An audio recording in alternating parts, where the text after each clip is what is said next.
Hi everybody, welcome to today's networking lunch. My name's Simon Baptist. I'm the Chief Economist for the Economist Intelligence Unit based here in Singapore. Actually, before I joined the EIU, I used to work in climate change economics. So it's a nice merging of worlds for me to be here today to help participate in this discussion we're going to have. Today we're going to be focusing on sustainable development and FDI. So thinking about cross-border capital flows, cross-border flows of services, of investments, of trade, of industry, and what the role is for the public sector and the private sector, with special thinking about what it means in an international context. Of course, here in APAC, we have many economies, here in Singapore, Hong Kong, others that are much more reliant on international trade and international investment than the global average. And so thinking about sustainability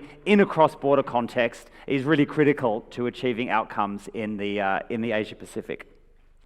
I'd like to thank Invest Hong Kong, who've sponsored today's session, allowing us to come together, and it's really great to have external partners working with us to facilitate these types of important discussions.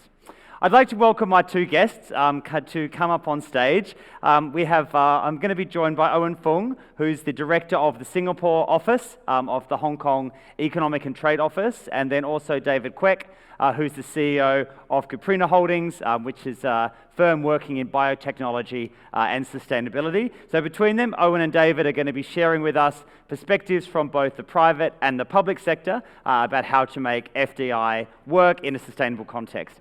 Please join me in welcoming them.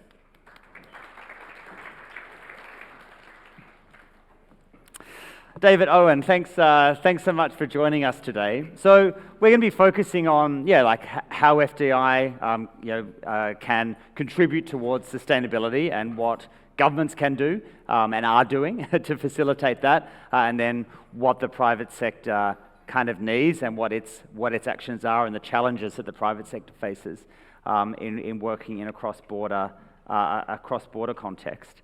So David, let's start with you. So Cuprina Holdings works, you could probably explain it better than me, but you sort of have some biotechnology around insects that you try and use to achieve sustainable outcomes and help other companies to drive change. Tell us about what you've done in an international context, right? And what led to your decisions to start to try and move your business across borders? So hi everyone, I'm David. I run a Singaporean startup that's based here in Singapore. We have expanded our operations to Malaysia, Hong Kong, as well as Saudi Arabia. So what we basically do at my startup is we run a entomology solutions where we provide insects. In particular, it's the Lucilla Cuprina, and that's where I got my company's name from as well. One use that we use it for is for maggot debridement therapy in hospitals to treat chronic wounds, and also for the valorization of protein waste that you get. So what we get from the end of it is insect feed that we can use to feed the livestock market. So that's one. So one of the reasons why we were driven to go via the sustainability route was because of the way we structured our business to have this circular economy thinking behind it, where we wouldn't want to take so much from Mother Nature, but rather work within its cycles to be inspired by the nature-based solutions. Yeah. So you began as a Singapore company. That's right. Why did you decide to invest abroad? Partly because of the cost. I think in Singapore, the human cost, it's pretty high. We have a shortage of land as well. So if we really wanted to scale at a level where we can show our investors some sort of profitability, then we would have to then go overseas. Yeah. Okay, so seeking scale was the key push factor, so you can then, increase the size of the impact. And what's it been like as an SME? I mean, you mentioned Malaysia, Hong Kong, and Saudi as three places where you've been. Why did you choose those? And what's been successful and difficult about that transition from local to international? I think with regards to like Malaysia, for example, it's really geographically close. Culturally, we're quite similar as well. So it's a no-brainer that we cross the border because we can actually, instead of flying, we can actually drive to Malaysia. So that was the considerations. We chose countries that were near to us, and we kind of spoke the same language as well, so that was easy. Saudi Arabia was a bit different. We were going there because they did not have megadermabrasion therapy as a option. So with the partners that we had over there, we decided to then set up a insectary based in Jeddah, and that's how we got there. So when we first went to Saudi Arabia, it wasn't so much on sustainability, but after talks with the doctors and realizing, there is actually a chance to push that angle over there, we then decided to put more resources into that country. Yeah. Yeah, okay. And what have you found the most challenging part of moving internationally? I guess it would be the regulations. Every country has a different regulatory framework and aspect, and that has been challenging because time is money. It's almost been almost a year since we have entered into Saudi Arabia, and we have not gotten the regulatory licenses that we need to start yet. So I guess that would be the biggest challenge. Yeah. Yeah, okay. And when you're talking to governments, the fact that your company is working in some sustainability solutions, does that affect your conversations? As in, do you find governments give you an easier ride because you've got a sustainable product, or it's just like investment is investment and and it's all treated the same? I think it's really who we talk to. Most of the time, the governments are really open, especially when there's always a sustainability angle behind it. But I don't see a big difference because we are still a startup. We don't have that influence and power where we can influence at scale. Right. So yeah, at the moment now, I think they're always intrigued and happy to hear that there are businesses like that coming into the ecosystem. Yeah. But no real impact from where we start. Okay. Now. Yeah. Oh, and let's bring you in at that point. So you're with the Hong Kong Economic and Trade Office. Listening to David's stories or talking about his small firm's experience, how do you react to that as somebody from the public space? Thank you, Simon. First of all, hello, everybody. And I'm Owin. I'm the director of Hong Kong Economic and Trade Office in Singapore. I come to Singapore about 3 months ago. Before then, I worked in the Environment Bureau, and basically touching on issues relating to climate change, green transport, and air quality improvements, and so on. I think sustainability is an issue, a topical issue among the world. And also, Hong Kong government, we are also a party of the Paris Agreement. And some of you may have noticed that actually Hong Kong government we have put in a lot of resources dealing with the climate change issues. About 2 years ago, or a little bit more than 2 years ago, in 2021, we have published 4 very critical blueprints. They include waste management blueprint, the popularization of electric vehicles in Hong Kong, the air clean, actually is it's Clean Air Plan for Hong Kong 2035, and the most important blueprint issued by the end of 2021 was the Climate Action Plan 2050. And then why is that important to Hong Kong, I think, and also the region? Because in the action plan, we have already committed that we have to achieve carbon neutrality before 2050. And in fact, in Hong Kong, if you look at Hong Kong's economy, because Hong Kong economy basically is a service economy, we don't have much manufacturing. And that's why our carbon emissions basically are coming from 3 key sources. About more than 60% coming from our electricity generation, around 20% coming from our transport, and pretty much about 10% from our waste. And that's why we have set out very specific strategies and targets to achieve in the next 20, 30 years, how to deal with these kind of problems. And then I think on one hand, the government has or will be investing a lot of money to deal with the issues relating to sustainability. But at the same time, we have to invite more foreign direct investments into this area. But under the context of sustainability in Hong Kong, I think when we talk about FDIs, we are not only talking about capital, we are also talking about technologies and products. Because in green technology, in green economy, all the technologies are more, basically, probably more, say, advanced. And also for Hong Kong, we don't develop, for instance, on transport. We don't manufacture any vehicles, not mention electric vehicles or hydrogen fuel cell vehicles and so on. And that's why we need a right product and right technology to help us. Yep. And that's why, we are trying to work with the business communities to handle all the issues.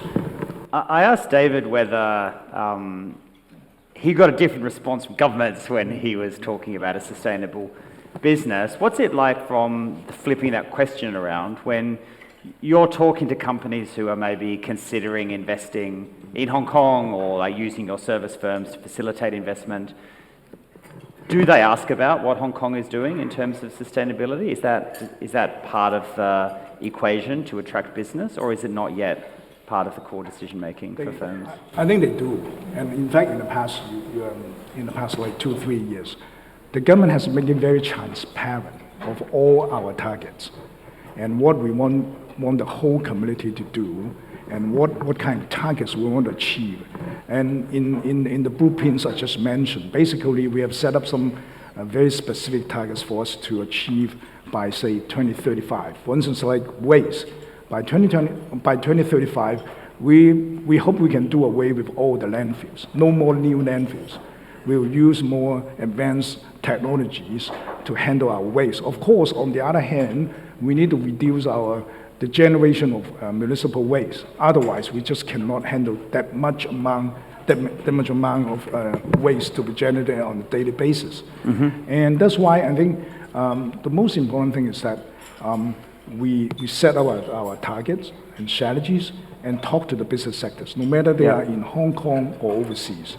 And then they know what we need, and then we can cooperate with each other. In the next, let's say, 15 to 20 years, the Hong Kong government will be spending around, I need to look at the figure, sorry, we'll be spending around like a $31 billion US. Right. Or 40 billion equivalent Singapore dollar. Yeah. In the next like 15 to 20 years. But we expect similar amount of money will be from the private sector as well, because purely you're talking about 31 billion US dollar, maybe a lot of money, but I think it's not enough to help us to achieve our ultimate target by 20 or before 2050. We have to achieve carbon neutrality in Hong Kong. Right. Okay. So before, you mentioned before you joined HKETO, you were part of the environment ministry, and so I guess thinking back also to your experiences there. Hong Kong's got its goals, some of which you have talked about. What do you need the private sector to do, and I guess in particular for the foreign private sector? So what are the gaps that Hong Kong has in terms of achieving its environmental policy, where foreign firms are part of the solution? I think foreign firms, to us, other than, as I mentioned just now, other than the capital, is the knowledge and the technology and also the products, and that's very, very important. For instance, in Hong Kong, in the past few years, we helped most of the residential buildings to install a so-called EV home charging system. I think it's the first kind of this kind of very large scale charging system installed in a multi-story building in the world. And then we need the technology, we need the equipment, we need the technology know-how and so on, and enable us to take forward the project. Right. And then I think the foreign companies with capital, as I said, got to bring in new technologies and products at the same time. Otherwise, it will be quite fragmented. It will not achieve a very good result at the end of the day. Yeah, I see. So technology is a key thing that firms can build. I guess, David, linking back to your experience, so, a lot of new technologies are built by, SMEs or startups. They're kind of experimenting and trying out different things. For firms like yours that are, trying to innovate and build new technologies, what are the most helpful things that governments can do to encourage you to invest? Yeah, I think the three big factors that I would think are most important, firstly, it would be access to capital, be it investments via grants, innovation challenges, challenge statements, or just, financing, bank loans at a very low interest rate that would help. Yeah. The second one would be a network of industry experts who are already in that industry to give us advice, because sometimes bumbling in the dark would waste a lot of time, and time is money in this kind of situations. And last but not least, I think also just access to the regulations, regulatory help, understanding the government's policies on things that would help move our strategy and direction towards actually meeting those policy statements, as well as, for example, in Singapore, it's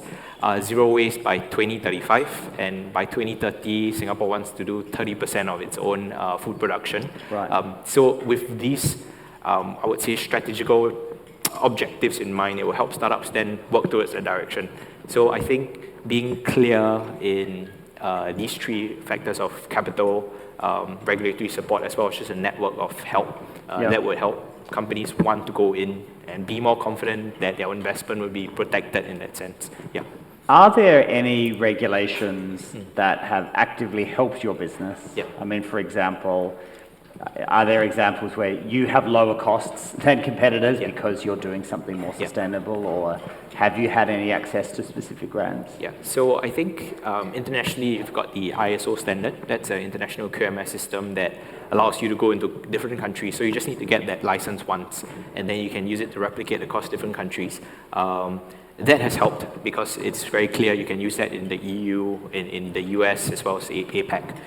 That's clear. So it means you don't have to replicate your compliance. Exactly. But each individual country would have their own system where you would then have to match the international standard to a local standard.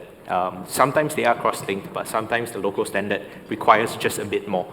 So when they require just a bit more, sometimes it costs time, and then that's what is the worst. Because 6 months to get into a country is not easy. It means you have to just wait around. Not wait around. Concurrently, things are being done in other countries, but to just enter that country alone, that would be the most difficult part of it. Yeah. Right, okay. And do you think there's any regulations you would like to see that you're not seeing at the moment? Because countries have a lot of goals, right? So we can hear a goal like, okay, Singapore wants to be 30% of food by 2030 or whatever. But actually, unless there's something that bites behind it that either penalizes non-compliance or sort of pushes companies towards it, it's hard for an individual firm to to kind of achieve the national goal. Exactly. So I have been thinking quite a lot about this, and I think the best way possible would be to kind of introduce a express lane or kind of a fast track lane, or perhaps just a probationary license that allows us to enter into the market without waiting. And then maybe after a year, we have no serious adverse kind of conditions, or we haven't flouted any rules, it would then be granted to us. I think that would really help. Kind of like a green lane, during the COVID, you could go to countries even though you didn't get vaccinated.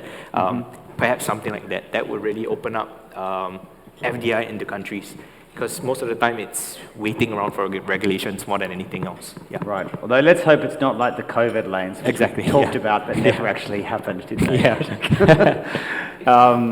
Okay. Yeah. And Owin, what's on Hong Kong's agenda for the next few years? What are the next policy steps that you're planning to try and make investment more sustainable?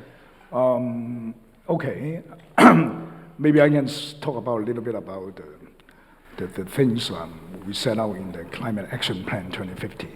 Basically, in Hong Kong, in the next, say, 5, 10, or 15 years, first of all, we need to deal with the problem of electricity generation, because this is a major source of our carbon emissions at the moment, around almost 70% coming from electricity generation. And currently, we are having the fuel mix is like 25% from nuclear, 25% from coal, and 50% from LNG. And then by 2035, we definitely will move away from coal. And then in the interim, we were using more LNG, but LNG is not a zero carbon fuel, so to speak. And that's why we are we're trying to identify a zero carbon fuel. And at this moment, if you ask me, we are trying to see whether hydrogen is a solution, okay? And on the other hand, we are also trying to do more renewable energy. At the moment in Hong Kong, we have less than 1% ROE, so-called ROE.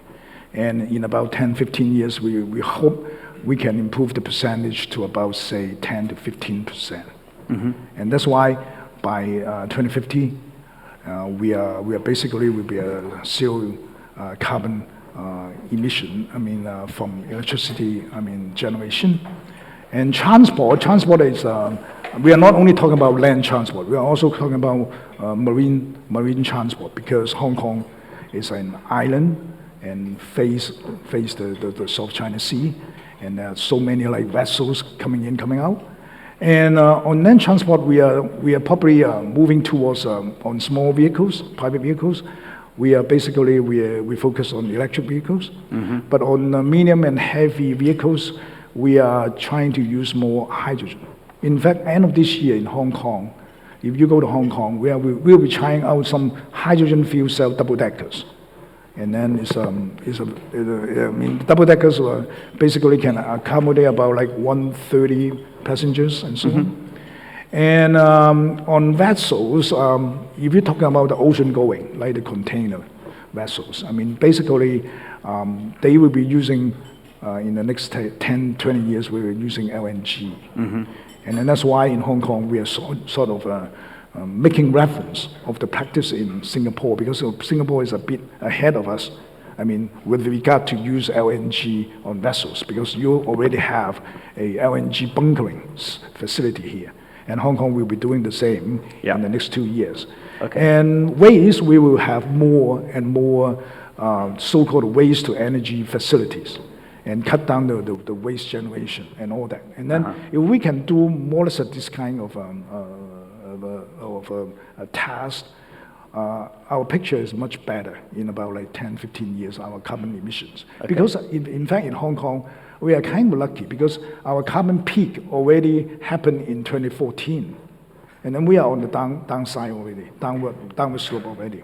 And that's why we have some sort of a confidence to achieve carbon neutrality by the year of 2050. Yeah. Right. We've got some time for the audience. If anybody would like to ask a question, just chuck your hand up and then, don't even have to wait long. We've already had one hand come up at the front, and then we've got 10 minutes left to kind of talk with any audience stuff. So was there a question?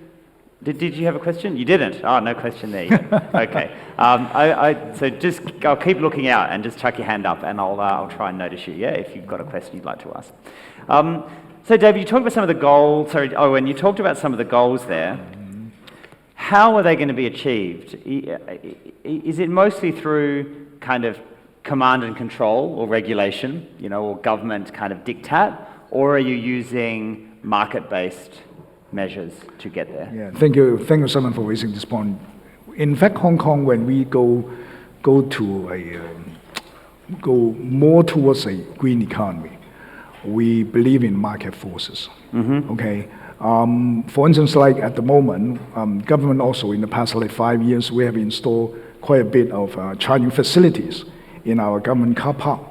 But later this year, next year, we will all contract them out and leave it to the private sector. And also, beginning from this year, in the past few years, we don't put a fee on those kind of facilities. That's why basically the EV owners or EV drivers, they can get a free charging at our facilities, at the government facility. But we already told the private sector saying that we will put a fee on it. And once we get this message around across the territory, all the private sectors, the private developers in particular, they are doing more and more this kind of facility because they can make money.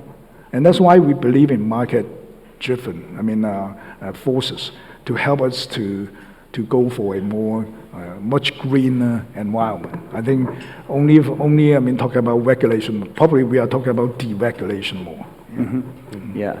Okay. So I'm going to keep my eyes on the audience in case there's anything you want to ask either David about his experiences investing internationally, or Owin about what governments are doing or can do. Right, just give us your name, your sort of who you're representing today, and then let's have your question. Sure. Thank you very much for this interesting conversation. My name is Noemi Kaufmann. I work at Bühler Group, also based in Singapore, responsible for sustainability. And it's a very interesting topic, and my question would be maybe a bit broader. Do you think it would help to have regulations on sustainability reporting for companies in order to be more attractive also as a location to attract foreign investment, both from a startup point perspective, but also from you from a more international and trade perspective? And thank you very much. Okay, yeah. Any thoughts on reporting? I mean, Owin, does Hong Kong have any mandatory kind of rules around ESG reporting? I think now is basically depending on whether you're a listing company or not. You're a listing company, of course, the stock exchange, I mean, they have some sort of regulations. But at the moment, I mean, other than the listing company, I mean, or other than the listed company, basically they are more on a voluntary basis. But I think, I mean, when the whole community and all the companies are getting to this ESG, I mean, issue taking more serious, and that I think is a trend that, I mean, no matter it's a voluntary or mandatory, I mean, the requirement, basically everybody, every company will do the same. And David, do you have to do any reporting in any of the places where you're operating? Not to any government agencies or any authorities that require us to do so. We don't really do the reports ourselves. We actually get a consultant that can actually help consolidate down all the benefits, the carbon that we sequester, and things like that. But I would think having a standardized reporting system would actually help. There's a lot of talk about how the carbon credit market is one of the more in things in the future, where there will be a carbon credit exchange here in Singapore. But I feel that if there is a standardized reporting system that allows you to consolidate and track the carbon that you sequester and allows you to get a rebate, and in that sense, it would really help. But yeah, I think from our side, we don't really have that urgency of having to do a sustainability reporting if we're not a listed company. So yeah, I think it will be a good habit and culture if we're allowed to do so. Yeah. Why are you doing it then? Why? Because firstly, it helps the earth. It's our responsibility now and our generation to do this. Also, I think if we don't do it, no one else is going to do it. It starts from smaller companies, right? And then we get the habit into doing it, and if it makes us money, why not? But yeah, that's the first thing that I think about. Yeah. Does anybody ask you about reporting? I mean, like employees or suppliers or regulators? I think there has been no real kind of like questioning about how come you're not reporting on anything, but a lot of the times is how do you keep accountable and how do you keep this transparency where they know what you're doing, you're not just saying what you're doing. So that is one of the reasons why when we do projects or sustainability projects, there must be an outcome. And not just so much of building a farm and then saying that one tree sequesters 100 kg of carbon a year. So I think reporting will help us with that in the sense where people can see and they also know that it's actually working. But reporting is one thing. I think it's the people that assess the reports as well, that would be important as well, because right now there is no governance system. Everyone is just reporting and no one knows whether it's true or not. Yeah, so that's what I think, yeah. Yeah, okay. Can I make a point that, I mean, from the government point of view, actually, for instance, like the Hong Kong government, we also have a policy called, or procurement policy called green procurement. In some of our procurement, I mean, contracts, we do need the company to do certain kind of things, or supplying, I mean, certain kind of green products. For instance, like the construction, say, contracts, we require the contractors to use, I mean, for instance, like electric vehicles on site instead of fuel-propelled vehicles, something like that. And that's why I think to a certain extent we would drive the private sector to gear towards more, to adopt more green approaches. I mean, even though they are doing some sort of like government projects and so on. Yeah. Okay, we just got a couple of minutes, or 2 minutes left. See if anybody wants to throw their hand up. Everyone at the very back, and then I'll try and squeeze in two, and then we'll come into the middle. Hi, my name is Suman Majumdar. I am just a freelancer working in the space of sustainability. I was intrigued by the title of the session. We're trying to achieve the SDGs. Would any of the organizations over there or like to speak on, have they thought about the impacts their organizations are creating in the light of the goals? And are they trying to expand their, the direction of the operations towards achieving those goals? Okay. Yes, because David, the SDGs, because they cover all sorts of areas, environmental sustainability, also reducing poverty and social inclusion and a whole lot of other ones. Do you think about that as an institutional context for what you're doing, like sort of the UN kind of like, I guess, work, like different charters and things that the UN has passed around that? Or are you just focused on your own vision of sustainability? So the UN has 17 SDG guidelines where we can take reference from. They have certain indicators as well, so to help you measure. So as a company, I think, sorry, I apologize if I can't name all 17 goals, but from what last I checked is that one of our projects includes the growing of duckweed at worker dormitories here in Singapore. So what we're doing is we're then creating an alternative source of protein that is vegetarian that can be used for meal enhancement. So I think it if I'm not wrong, it satisfies 4 out of the 17 goals. I can't remember what these 4 are, but I remember looking in the slides and like, oh yeah, I hit.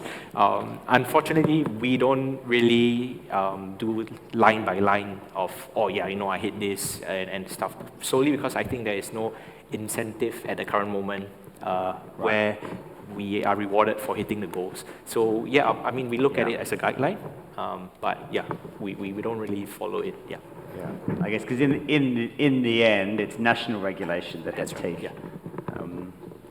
Okay, and one question from the middle, and then we'll finish up. Thanks. I'm Matthew Wittenstein. I'm with the United Nations Economic and Social Commission for Asia Pacific, and actually that was the question I wanted to ask, so I'm very happy that it was asked, but maybe I'll ask a different question then, since I have the mic. I've been talking to lots of member states who are very concerned about issues related to security of supply chains. And I think you're both sitting on different sides of the market for green tech, green energy. But one common element I would imagine is consideration of how you can meet future demand growth for the products you're trying to sell or develop or the green technologies you need to deploy. Do you consider that in your plans, how to invest in not just the direct technologies you want to deploy, but also the inputs you need, critical minerals perhaps, or electrolyzers for hydrogen, or whatever it happens to be? Or are you just sort of trusting the market will deliver that as you need it? Thanks. David, what are your key inputs, and do you have to source them from the market? Or? So I'm in a unique position where I'm actually farming what I sell. So I farm bioactives. What's unique is that we are actually valorizing the whole produce. So for example, I grow bullfrogs at the current moment, American bullfrogs. The legs and limbs are sold for human consumption. The skins are then valorized for collagen, and then the guts and the remaining parts of the frog is then fed to my insects for waste valorization. So we have a unique circular-ish kind of economy within itself. Other than that, I think, to answer your question, I think maybe it's more suited for Owin at government level, I think, at the moment, actually, I would say this is an evolving issue. And then more we learn, and more we can do. And at the moment, I think, we are, of course, trying to source something which from the source, at that source. But one thing I mentioned, earlier on is not only the capital we need, we also need technologies and products. And that's why I think it's a process. As a government, we need to strike a balance. Otherwise, in particular for a tiny city like Hong Kong, most of the stuff are basically imports. I mean, we don't manufacture anything. And we can control a lot of things. I mean, from government point of view, but whether we want to put a very, a strict sort of requirements on those, and then it's an issue how you balance the whole thing and how you want to develop. I mean, but definitely we will pay a lot of attention to different matters and making reference to countries like Singapore and other countries or leading economies in the region. Okay, well, we have a bit of wrap up for today, but tomorrow we do have some more sessions on regulation and policy and what the priorities need to be and comparing that to what's currently happening in the region. So we'll come back and touch on some of these topics more, but in the meantime, thanks a lot to Owin from Hong Kong Economic and Trade Office and David from Cuprina Holdings, and also to Invest Hong Kong for sponsoring today's lunch and for giving us the opportunity to have some nice food and to discuss important issues around FDI and sustainability. Thanks very much. Thank you.